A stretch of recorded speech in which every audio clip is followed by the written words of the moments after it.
बिस्मिल्लाहिर्रहमानिर्रहीम। अस्सलाम वालेकुम स्टूडेंट्स, आज हम स्टडी करेंगे चैप्टर नंबर 13 जिसका नेम है करंट इलेक्ट्रिसिटी। इस चैप्टर में आप चार्जेस को इन फ्लो स्टडी करेंगे।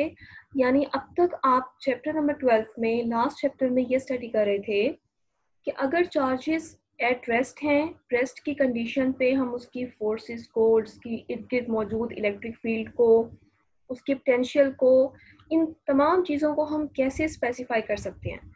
अब नाउ टू ऑनवर्ड्स आप चार्जेस को इन फ्लो पढ़ने वाले हैं। चार्जेस अगर फ्लो करते हैं तो उनके फ्लो को हम कहते हैं इलेक्ट्रिक करंट।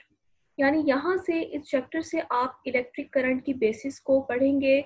इसके बाद आप करंट के कॉन्सिक्वेंसेस को मेजर करेंगे, उसके इफ़ेक्ट्स देखेंगे और उसके इफ़ेक्ट्स के बेस पे हम इस चैप्टर में कंक्लूजन भी बनाएंगे। तो यहाँ इस चैप्टर में आप डिटेल में जो भी फिनोमिना स्टडी करेंगे वो सारे फिनोमिनास चार्जेस के फ्लो को डिस्कस करेंगे। सबसे पहले हम लास्ट चैप्टर को रिव्यू करें। लास्ट चैप्टर में हमने ये बात की थी कि चार्जेस दो तरह के होते हैं, पॉजिटिव चार्जेस और नेगेटिव चार्जेस। पॉजिटिव चार्जेस और नेगेटिव चार्जेस दोनों के फ्लो को अगर हम देखें तो उसको कहा जाएगा करंट। इस बिहाफ पे अब आप जिस रूम में बैठे हैं उस रूम को अगर स्पेसिफाई किया जाए, ऑब्वियसली वहाँ किसी किस्म की लाइट ऑन होगी, बल्ब ऑन होगा या फिर ट्यूबलाइट ऑन होगी। तो ट्यूबलाइट, बल्ब, ये तमाम चीज़ें, इसके अलावा हमारे घर में जितने भी चीज़ें हैं वो तमाम चीज़ें करंट के बिहाफ पे चलती हैं। आजकल बिजली का हम जहाँ देखें, जिस डिवाइस पे देखें, वहाँ बिजली का यूज़ होता है। यानी बिजली दरअसल, करंट दरअसल हर चीज़ में, हर तरह की इंस्ट्रूमेंट में हमें नज़र आता है। उसके बगैर आजकल किसी किस्म की कोई डिवाइस ऑपरेट नहीं हो सकती। तो करंट दरअसल क्या है? Current is actually the flow of charges. The charges can be positive as well as they can be negative. अगर चार्जेस पॉजिटिव हैं तो पॉजिटिव चार्जेस के बिहाफ पे आप जो करंट स्टडी करते हैं उसको हम कहते हैं कन्वेंशनल करंट। अगर चार्जेस नेगेटिव हैं तो उनकी वजह से जो हम करंट स्टडी करते हैं वो होगा इलेक्ट्रॉनिक करंट। इलेक्ट्रॉनिक का वर्ड ड्राइव किया गया है इलेक्ट्रॉन से, क्योंकि electron is a negative particle. तो इसीलिए नेगेटिव पार्टिकल की वजह से हम इसको कह रहे हैं कि ये इलेक्ट्रॉनिक करंट है। और conventional current is actually the current that is due to the flow of positive charges. तो यहाँ हम इस चैप्टर में फ्लो ऑफ चार्जेस पढ़ रहे हैं जिसको हम कह रहे हैं कि वो इलेक्ट्रिक करंट है। मैंने आपसे कहा कि हर तरह की डिवाइस करंट के थ्रू ही ऑपरेट की जाती है। करंट को पैसेज देने के लिए हमें, करंट को जनरेट करने के लिए हमें मुख्तलिफ किस्म की डिवाइसेस मिलती हैं। उन डिवाइसेस के थ्रू हम करंट को जनरेट करते हैं। जैसे यहाँ इस एग्जांपल में इस बल्ब को लाइट किया जा रहा है, लाइट अप करके हमें किसी किस्म के करंट की ज़रूरत होगी। तो वो करंट जो हमें इसको प्रोवाइड करना है वो थ्रू द सेल प्रोवाइड करना है। यानी इसको हम, इसके दो टर्मिनल्स हैं वायर के, इन दोनों टर्मिनल्स को हमने इस सेल के साथ कनेक्ट कर दिया है। सेल के साथ कनेक्ट करते ही ये बल्ब लाइट अप हो गया है। यानी हमें चार्जेस को फ्लो करवाने के लिए किसी भी किस्म के सोर्स की ज़रूरत पड़ती है। वो सोर्स आपके पास मुख्तलिफ किस्म के हो सकते हैं, इधर in the form of cells और in the form of generators. ये सारे सोर्सेज ऑफ करंट हैं। तो यहाँ हम करंट की डेफिनेशन लिखते हैं। Current is actually caused by the motion of electric charges. यानी चार्जेस की मूवमेंट को आप कहेंगे कि वो इलेक्ट्रिक करंट है। इलेक्ट्रिक करंट को हम लिखते हैं as symbol I is equals to flow of charges with respect to time. इसको आप कैसे स्टडी करेंगे? Flow of charges with respect to time, del Q divided by del T। T specify कर रहा है टाइम को, डेल स्पेसिफाई कर रहा है चेंज को। यानी ऐसा ना हो कि चार्जेस रुके हुए हैं। अगर ये डेल का सिंबल हम यहाँ से हटा दें, इट मीन्स आप चेंज के सिंबल को ख़त्म कर रहे हैं। हमें चेंज को ख़त्म नहीं करना, हमें ये डिनोट करना है कि आप टाइम के पैसेज को जो यूँ देखते हैं, यानी टाइम गुजर रहा है, टाइम के गुजरने के साथ साथ चार्जेस एक जगह पे रुके हुए नहीं हैं बल्कि वो फ्लो कर रहे हैं उस कंप्लीट सर्किट में। जिस तरह यहाँ पे ये एरोज स्पेसिफाई कर रहे हैं कि चार्जेस इन फ्लो हैं। बिल्कुल ऐसे ही हमें चार्जेस को इन फ्लो ही रखना है, तभी हम कहेंगे कि टाइम के साथ साथ चार्जेस फ्लो कर रहे हैं, तो उसको हम कहेंगे इलेक्ट्रिक करंट। याद रखिए, अगर ये चार्जेस रुक गए, इनकी मूवमेंट सीज हो गई, ऐसे केस में आप कहेंगे कि वो चार्जेस इलेक्ट्रिक करंट को एग्जीक्यूट नहीं कर रहे। इलेक्ट्रिक करंट को एग्जीक्यूट करने के लिए the charges must be in motion, in movement. यहाँ पे हम करंट के एसआई यूनिट को डिस्कस करते हैं। करंट का एसआई यूनिट है एम्पियर, और इसको आप न्यूमेरिकल्स जब सॉल्व करेंगे तो न्यूमेरिकल्स में करंट की जो भी वैल्यूज आएंगी, फर्ज कर लें 20 एम्पियर्स आ गया है या 30 एम्पियर्स आ गया है, तो 20 के साथ आप कैपिटल ए लिख देंगे। ये ए डिनोट करेगा कि आप करंट का एसआई यूनिट एम्पियर लिख रहे हैं। अब यहाँ पे ये कंफ्यूजन थी कि करंट पॉजिटिव चार्जेस की वजह से भी होता है और नेगेटिव की वजह से भी होता है। इस चैप्टर में जितनी भी डायग्राम्स आप पढ़ेंगे, आप देखेंगे वो सारी डायग्राम्स पॉजिटिव चार्जेस के करंट को डिस्कस करेंगे, यानी कन्वेंशनल करंट है जो सारी डायग्राम्स में होगा। लेकिन हकीकतन ये देखा गया कि पॉजिटिव चार्जेस अगर हम एटम को स्पेसिफाई करें, एटम में कभी भी पॉजिटिव चार्जेस फ्लो नहीं करते। पॉजिटिव चार्जेस हमेशा न्यूक्लियस तक बाउंड रहते हैं। इलेक्ट्रॉन्स होते हैं जो न्यूक्लियस के इर्द गिर्द रिवॉल्व करते हैं, उनकी रिवॉल्व करने की वजह से हम कहते हैं कि जो इलेक्ट्रॉन्स न्यूक्लियस से दूर हैं उनको हम फ्री इलेक्ट्रॉन्स के तौर पे पढ़ते हैं, और वो कंडक्टर में कंडक्ट करते हैं, करंट को एक जगह से दूसरी जगह ले जाने का सबब बनते हैं। पॉजिटिव चार्जेस कभी फ्लो नहीं करते, पॉजिटिव तो हमेशा एक जगह पे फिक्स्ड रहते हैं। लेकिन उस वक्त तक जब तक ये बात समझ में आई, सामने आई, तब तक तमाम जो इलेक्ट्रिसिटी एंड मैग्नेटिज्म के टॉपिक्स हैं वो कन्वेंशनल करंट के साथ डिस्कस किए जा चुके थे। फिर इस बात को कुछ इस तरह स्पेसिफाई किया गया कि अगर हम देखें कि एक्चुअली यानी असल ज़िंदगी में, असल में तो इलेक्ट्रॉन्स ही हैं जो करंट का फ्लो का बाइस बनते हैं, करंट को एक जगह से दूसरी जगह पे कैरी करने का बाइस बनते हैं। चार्ज कैरियर्स असल में इलेक्ट्रॉन्स हैं, यानी इलेक्ट्रॉन्स अगर इस डायरेक्शन में फ्लो कर रहे हैं, इसके ओपोजिटली पॉजिटिव चार्जेस किस तरफ फ्लो करेंगे, इसके ओपोजिट फ्लो करेंगे, तो इसके ओपोजिट ये डायरेक्शन बनेगी कन्वेंशन करंट की। यानी बात एक ही है, अगर आप कन्वेंशनल करंट को स्टडी कर लें या आप इलेक्ट्रॉनिक करंट को स्टडी कर लें तो बात एक ही होगी। यहाँ पे करंट के डिफरेंट चार्ज कैरियर्स होते हैं। हम डिफरेंट मटेरियल्स को अगर स्टडी करें, जैसे कि करंट अगर मेटालिक कंडक्टर्स में देखा जाए, तो मेटालिक कंडक्टर्स में इलेक्ट्रॉन्स होते हैं जो कि चार्ज कैरियर्स बनते हैं, करंट को एक जगह से दूसरी जगह पे ले जाने का सबब बनते हैं। अगर हम इलेक्ट्रोलाइट्स को स्टडी करें तो इलेक्ट्रोलाइट्स में पॉजिटिव और नेगेटिव आयंस होते हैं जो करंट के लिए चार्ज कैरियर का सबब बनते हैं। इलेक्ट्रोलाइट का टॉपिक हम नेक्स्ट स्टडी भी करेंगे। इसके अलावा अगर हम गैसेस को देखें तो गैसेस में चार्ज कैरियर्स इलेक्ट्रॉन्स भी हो सकते हैं और आयंस भी हो सकते हैं, ये दोनों चार्ज कैरियर्स हो सकते हैं। नेक्स्ट हमारा टॉपिक है current through a metallic conductor, यानी ये कोई मेटालिक कंडक्टर है फिगर 13.1 में। इस फिगर में आप देख रहे हैं कि हमने एक सेल कनेक्ट कर दिया है किसी भी मेटल के साथ। ये सेल, इसके दो टर्मिनल्स हैं, पॉजिटिव और नेगेटिव साइड्स हैं। इसको हमने कनेक्ट कर दिया है विद द मेटल। मेटल में आप जानते हैं कि चार्ज कैरियर्स, मैंने आपको अभी बताया कि इलेक्ट्रॉन्स होते हैं, फ्री इलेक्ट्रॉन्स होते हैं जो मेटल के अंदर मूव करते हैं। ये इलेक्ट्रॉन्स अभी जब इसको हमने ये सेल के साथ कनेक्ट नहीं किया था तो मेटल के अंदर ये फ्री इलेक्ट्रॉन्स रैंडमली कर रहे थे, यानी जितने इलेक्ट्रॉन्स अप मूव कर रहे थे उतने ही इलेक्ट्रॉन्स डाउन मूव कर रहे थे, जितने लेफ्ट पे जा रहे थे उतने ही राइट पे जा रहे थे। सारे इलेक्ट्रॉन्स रैंडमली मूव कर रहे थे, यानी कोई स्पेसिफिक डायरेक्शन नहीं थी। लेकिन जो ही हमने इसको पॉजिटिव और नेगेटिव के साथ कनेक्ट किया है, ये सारे इलेक्ट्रॉन्स ड्रिफ्ट करना शुरू हो गए हैं, यानी नेगेटिव से रिपेल हो रहे हैं और पॉजिटिव की तरफ आ रहे हैं। फिर सेल इनको पंप कर रहा है और पंप करके दोबारा फिर से इन्हीं सेल्स को रिवॉल्व करवा रहा है। यानी ये सोर्स क्या करता है, सोर्स असल में चार्जेस को पंप करने का बाइस बनता है।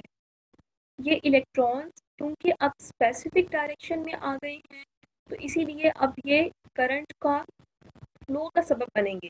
यानी यहाँ हम जो ही ये सेल कनेक्ट कर देंगे, इसके पॉजिटिव और नेगेटिव साइड्स जो ही हम इस मेटल के साथ कनेक्ट करेंगे, फ़ौरन से हम ऑब्जर्व करेंगे कि इलेक्ट्रॉन्स जो पहले रैंडमली मूव कर रहे थे इस फिगर में, और रैंडमली करने की वजह से हम कह रहे थे कि कोई करंट नहीं है, लेकिन जो भी ये स्पेसिफिक डायरेक्शन में आ गई हैं, तो स्पेसिफिक डायरेक्शन में आने की वजह से हम कहेंगे कि यहाँ पे करंट का फ्लो स्टार्ट हो गया है। आप देख सकते हैं कि इलेक्ट्रॉन्स का फ्लो जिस तरफ है, यानी इस तरफ इलेक्ट्रॉन्स का फ्लो है, ये तो इलेक्ट्रॉन्स हैं। अगर पॉजिटिव चार्जेस होते तो पॉजिटिव इसके अगेंस्ट फ्लो करते, यानी पॉजिटिव इस पॉजिटिव से रिपेल होते और नेगेटिव की तरफ अट्रैक्ट होते।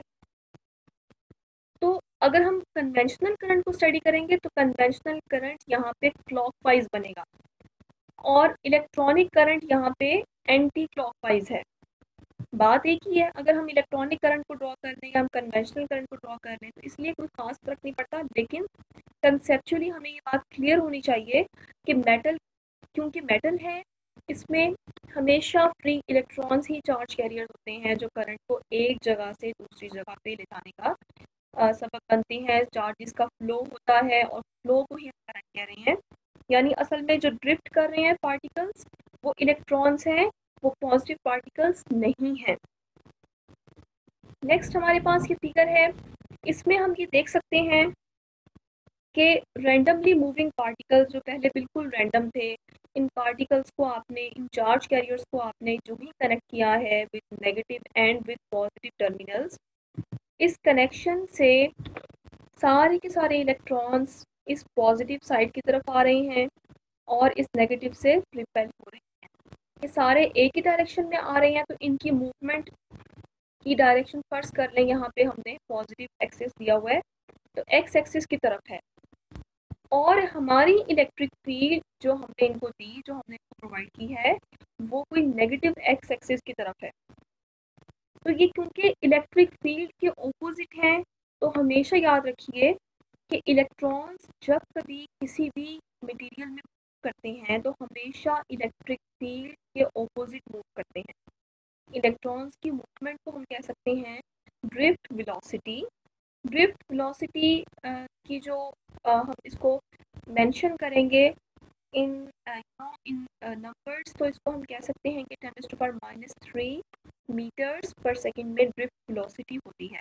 और ड्रिफ्ट वेलोसिटी क्या है? Small uniform velocity which electrons gain in the presence of electric field. यानी ये वो वेलोसिटी है जो इन तमाम पार्टिकल्स के पास तब आती है जब आप इनको कनेक्ट कर देते हैं with an external source.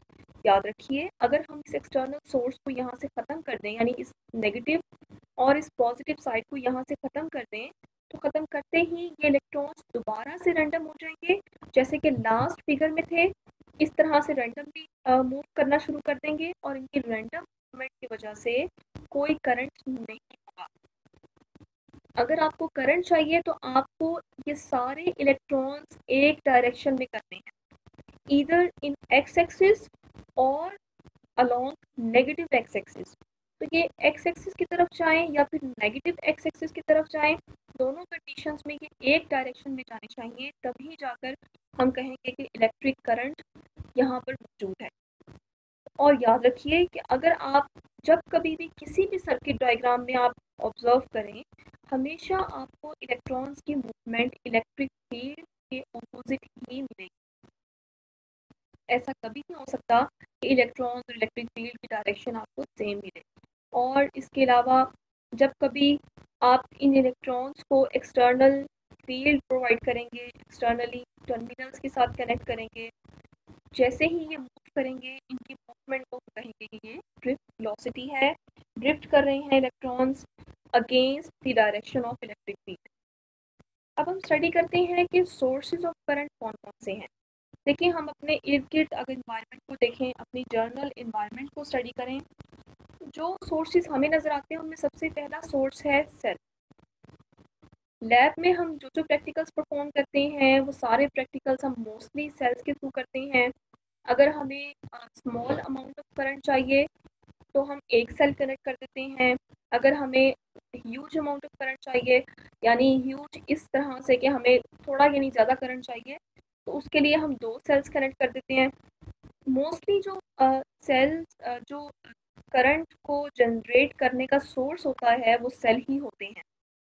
Cell असल में क्या कर रहे होते हैं, देखें अगर आप सेल को ऑब्जर्व करें तो सेल के अंदर किसी किस्म का केमिकल होता है।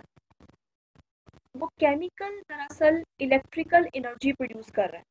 यानी सेल दरअसल क्या करता है, केमिकल एनर्जी को इलेक्ट्रिकल एनर्जी में कन्वर्ट करता है। ये सेल है, इसके अंदर किसी किस्म के केमिकल्स हैं, कोई केमिकल प्रोसेस हो रहा है, उसके थ्रू ये अपनी एनर्जी को इलेक्ट्रिकल एनर्जी में कन्वर्ट कर रहा है, जिसके लिए ये बल्ब हमें ग्लो नजर आता है।